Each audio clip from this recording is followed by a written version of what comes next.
Pada hari pertama pekan itu, pagi-pagi benar ketika hari masih gelap, pergilah Maria Magdalena ke kubur Yesus, dan ia melihat bahwa batu penutupnya telah diambil dari kubur. Ia berlari-lari mendapatkan Simon Petrus dan murid yang lain yang dikasihi Yesus. Ia berkata kepada mereka, "Tuhan telah diambil orang dari kuburnya, dan kami tidak tahu di mana ia diletakkan." Lalu berangkatlah Petrus dan murid yang lain itu ke kubur. Keduanya berlari bersama-sama, tetapi murid yang lain itu berlari lebih cepat daripada Petrus, sehingga ia lebih dahulu sampai di kubur.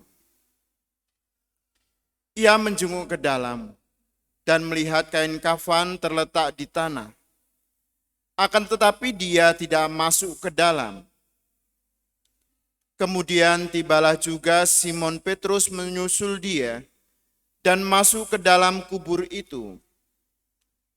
Ia melihat kain kafan terletak di tanah, sedangkan kain peluh yang tadinya ada di kepala Yesus tidak terletak dekat kain kafan itu, tetapi terlipat tersendiri di tempat yang lain.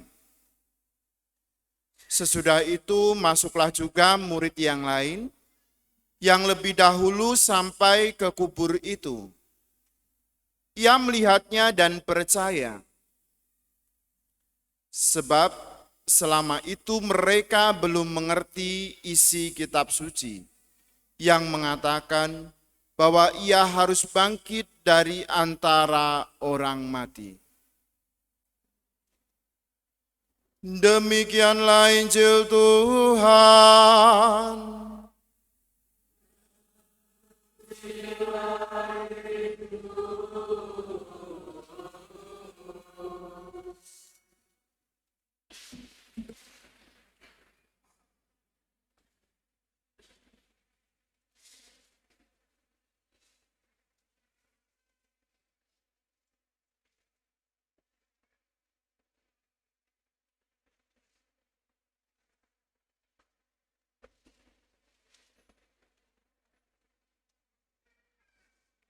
Yesus harus bangkit dari antara orang mati. Para suster, Bapak Ibu, dan saudara-saudari yang terkasih, selamat Paskah. Kristus bangkit, haleluya. Hari ini kita merayakan kebangkitan Kristus. Dalam Injil dikisahkan bagaimana para murid, terutama Petrus dan murid yang lain yang dikasihi, menceritakan atau melihat, menyaksikan tentang kubur Yesus yang kosong. Kedua murid ini adalah murid-murid yang menjadi saksi akan kebangkitan Yesus.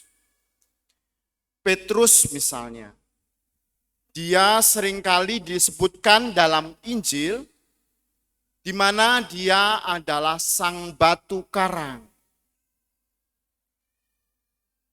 Walaupun demikian, dia pernah menyangkal menjadi murid Yesus selama 3 kali.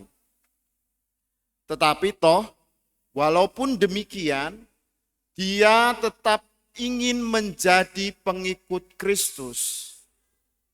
Dia pernah jatuh ke dalam dosa.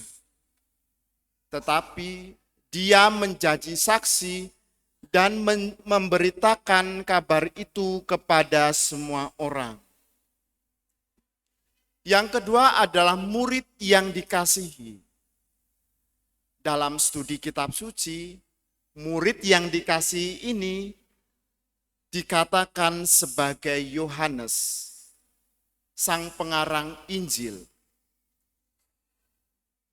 Seringkali kita melihat, mendengarkan bahwa murid yang dikasihi ini adalah murid yang sangat penting juga dalam ke-12 rasul. Dia sering berada di dekat Yesus dan sering menceritakan dalam Injilnya, Yohanes, bagaimana Yesus mengasihi umat manusia.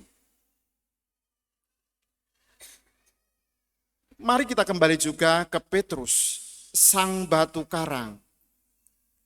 Setelah kebangkitan Yesus, Petrus menceritakan kembali kepada orang-orang yang ada di sekitarnya, terutama tadi kita mendengarkan dalam bacaan pertama yang diambil dari Kisah Para Rasul, di mana Petrus menyampaikan kabar itu kepada Kornelius.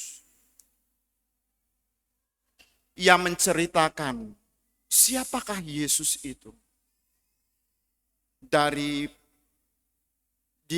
Yesus dari Nazaret, dan Allah mengurapi dia dengan Roh Kudus, memberitakan kabar gembira, membuat mukjizat, menyembuhkan semua orang yang dikuasai iblis karena Allah menyertai dia.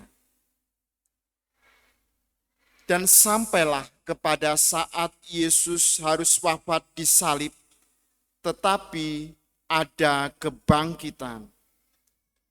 Dan itu semua diceritakan Petrus kepada Kornelius, dan itu menjadi saksi bagi Petrus.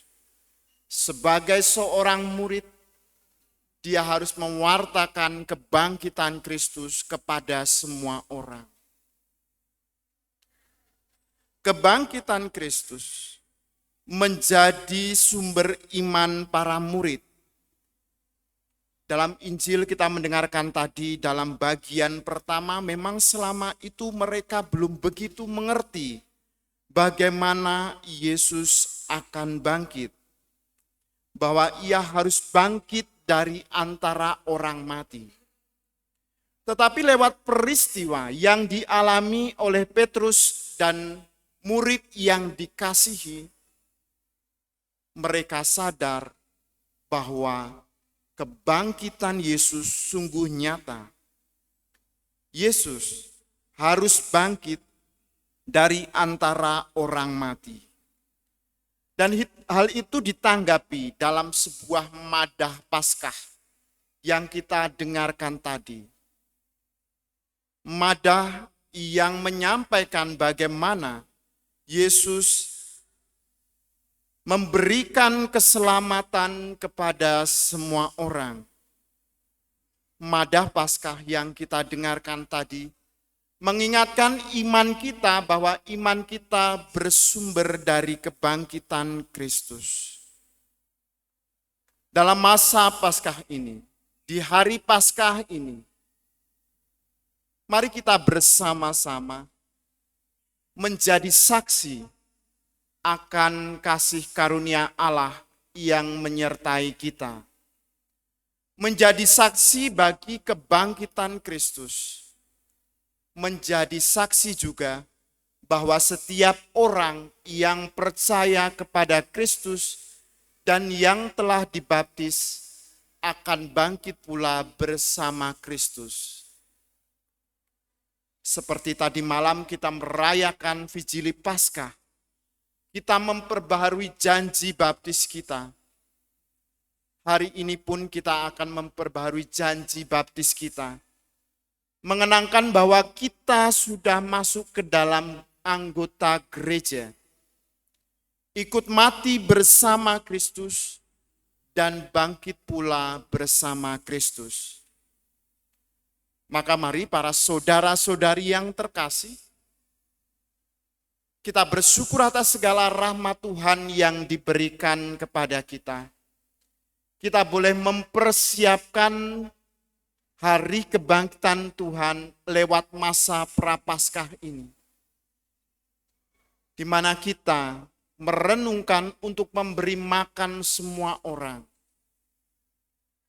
Dan lewat permenungan yang kita lakukan, kita yakin bahwa Allah tetap menyertai kita untuk menjadi saksi bagi semua orang. Kemuliaan kepada Bapa dan Putera dan Roh Kudus.